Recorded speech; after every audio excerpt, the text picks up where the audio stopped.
comme on l'a dit tout à l'heure au moment des présentations, le centre de gestion agréé qui a été créé, le premier c'est celui de Dakar.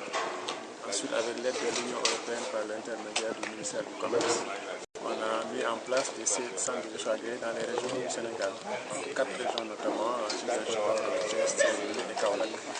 Aujourd'hui, nous sommes au CGA de Ziguinchor, que nous essayons d'appuyer pour relancer les activités, et en commençant par l'activité phare qui est la formation des adhérents, afin de renforcer leur capacité en matière de gestion. Alors concrètement, quel est l'objet de cette rencontre d'aujourd'hui? Comme je l'ai dit, l'objet c'est de renforcer les capacités des adhérents des centres de gestion agréés. Vous savez, les centres de gestion agréés, au cœur des CGA, vous avez ce qu'on appelle les adhérents, communément que d'autres appellent les clients. Et comme c'est une association, le terme approprié c'est le terme adhérent. Donc ces adhérents-là viennent au centre de gestion agréé pour bénéficier d'un certain nombre de services d'accompagnement en gestion, mais également d'information et de formation. Donc, la formation elle est extrêmement importante parce qu'elle permet de donner des outils de gestion aux adhérents des centres de gestion agréés. Ça leur permet un peu d'avoir ces outils-là qui leur permettront de développer leur business, et ainsi de suite. Alors, la comptabilité, c'est un outil de gestion. Contrairement à ce que certains pensent, généralement les gens ne font la comptabilité que si les impôts le demandent. Avant ça, la comptabilité est déjà un outil de gestion pour le chef d'entreprise. C'est le meilleur moyen pour le chef d'entreprise de connaître la marche de son entreprise. Est-ce qu'il s'en sort? Où se trouvent ses points faibles, ses points forts? Comment il peut s'améliorer, etc. Cette visibilité-là, il ne peut l'avoir qu'avec la comptabilité. Et donc, c'est la base de la gestion. C'est pour ça que nous avons commencé par la comptabilité. Mais le chef d'entreprise, on lui restitue des états financiers. Et comme ce n'est pas quelqu'un qui est initié en comptabilité, souvent, il ne les exploite pas. Le comptable lui remet en fin d'année un bilan, il le prend, il lui dit voilà votre bénéfice, voilà votre perte. Ensuite, il s'en arrête là, il le met dans les tiroirs. Bon, ce n'est pas ça l'objectif de la comptabilité. À travers les états financiers, on peut avoir une lecture très précise de son activité.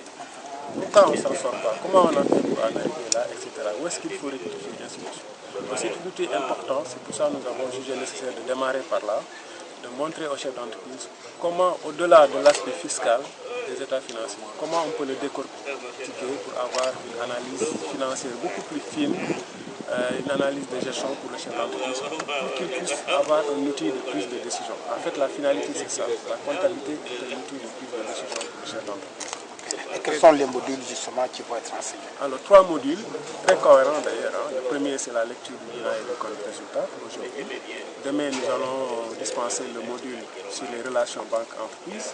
Beaucoup d'entreprises se plaignent des déficits de financement des banques. Mais généralement, c'est dû quelque part au fait que l'entreprise n'est pas à niveau. Le chef d'entreprise n'a pas les prérequis, il ne peut pas négocier avec sa banque, etc. Donc ce sont des outils supplémentaires également qu'on va leur donner à travers ce module de formation, relations banque-entreprise.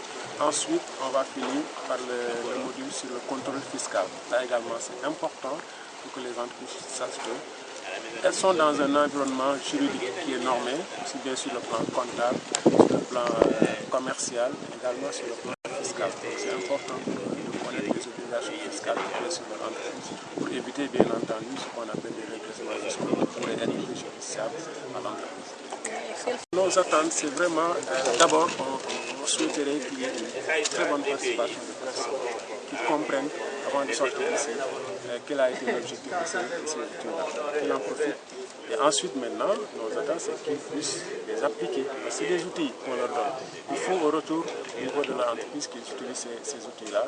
Et le centre de gestion agréé va continuer à prendre le relais. Il ne s'agit pas seulement de former, mais il faut former et faire un suivi. Et le suivi, c'est du quotidien que le responsable comptable du centre de gestion agréé pourra faire en rapport avec ses adhérents. Donc, il pourra voir est-ce que ces outils sont implémentés au niveau de l'entreprise, est-ce que ces outils sont bien utilisés, etc.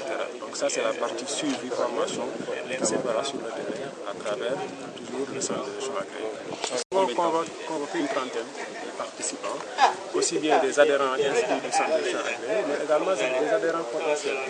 C'est une occasion pour nous aussi de faire passer l'information, de dire que le CGA est là, il existe, il est là pour les opérateurs économiques. Ce n'est pas pour un clan.